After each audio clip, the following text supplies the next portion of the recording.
지키는 이들은 행복하여라. 할렐루야.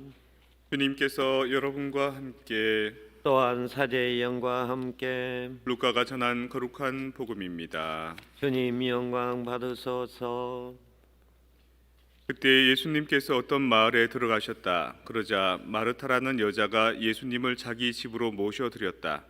마르타에게는 마리아라는 동생이 있었는데 마리아는 주님의 발치에 앉아 그분의 말씀을 듣고 있었다. 그러나 마르타는 갖가지 시중 두는 일로 분주하였다.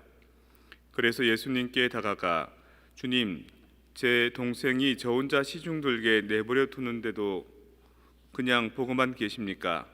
저를 도우라고 동생에게 일러 주십시오 하고 말하였다. 주님께서 마르타에게 대답하셨다. 마르타야, 마르타야, 너는 많은 일을 염려하고 걱정하는구나. 그러나 필요한 것은 한 가지뿐이다. 마리아는 좋은 몫을 선택하였다. 그리고 그것을 빼앗아 가지 않을 것이다.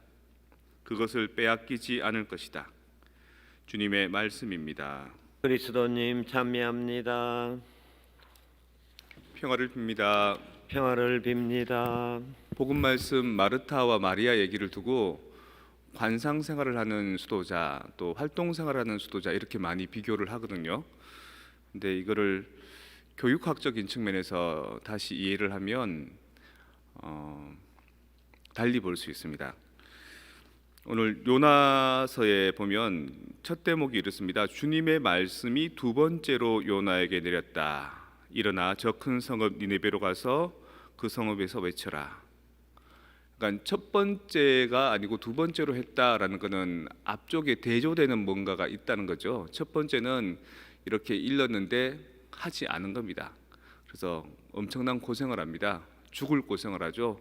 바닷속에 빠져서 물고기 뱃속에 사흘을 있다가 다시 살아나서 그제서야 두 번째로 하느님께서 요나한테 니느웨로 가서 이제 외쳐라라고 하니까 이제 시킨 대로 한 겁니다. 그 다음에 많은 사람들에게 구원을 준 겁니다.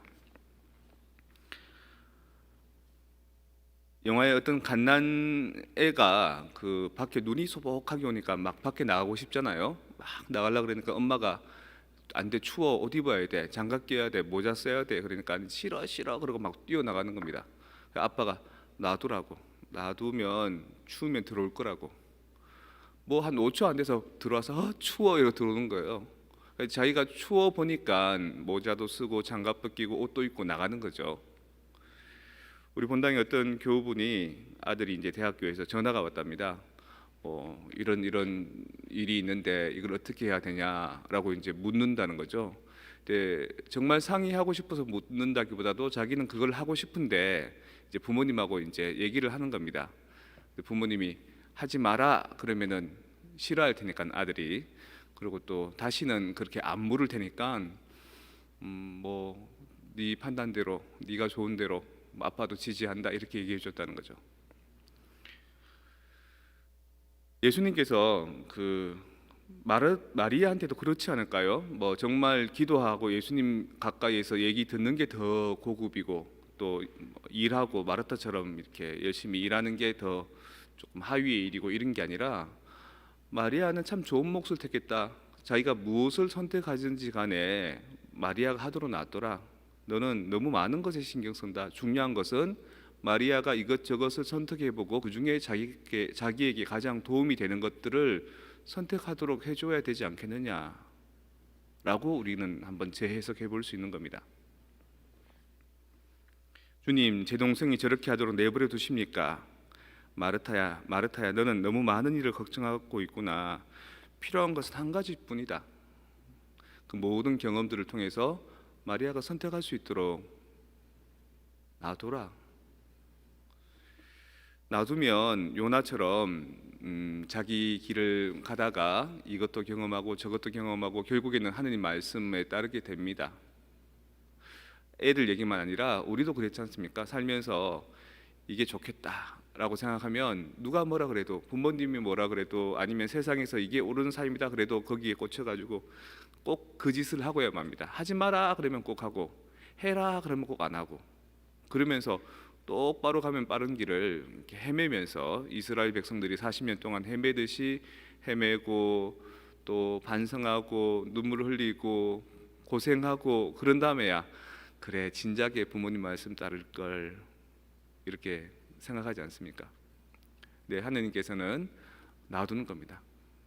놔두고 그 안에서 또 돌아봐야 부처님 속에 손오공처럼 뱅뱅뱅 도는 거죠. 그러다가 그 자녀가 자기 길을 올바로 찾도록 그렇게 자유의지를 주시고 시간을 주시고 허용하시는 겁니다. 그리고 우리가 그 많은 시간들을 헤매고 여기 다 모여 있지 않습니까? 여러분들의 자녀들도 그러할 겁니다. 여러분들의 이웃들도 그러할 겁니다. 이게 옳다라고 속박하지 마시고 이게 그르다 하고 막지 마시고 정말 중요한 것은 무엇을 선택하는지 본인의 선택권에 달려 있지 않겠습니까? 밖에 나가면 춥다는 걸, 세상살이 고되다는 걸 알아봐야 하느님 품 안에 그 날개 안에 깃들이고 싶은 마음이 생기게 되는 법입니다.